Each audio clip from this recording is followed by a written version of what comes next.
Oi! Hoje eu vou ensinar pra vocês como fazer iogurte.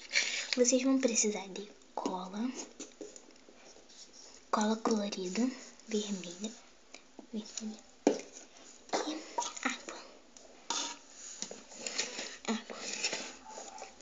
Aí, uma mamadeira. E vai ser aquele iogurte que eu fiz, que eu mostrei no outro vídeo ontem, tá? Vamos lá. Você vai, pega a cola,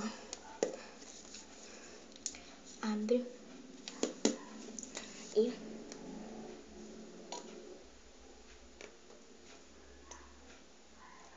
põe.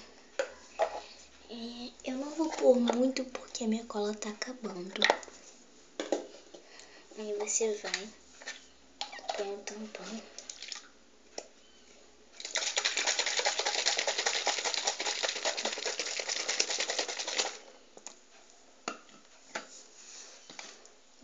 Assim, aí você vai, abre a cola e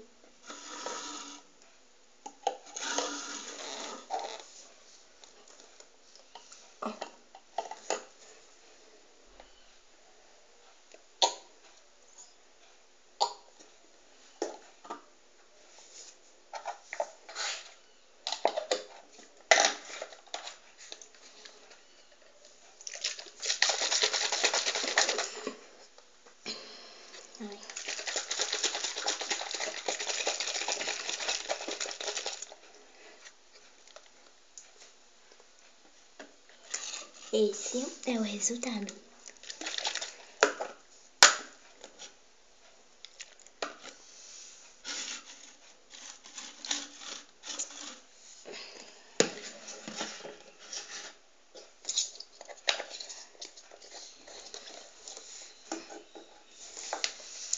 Gente, esse iogurte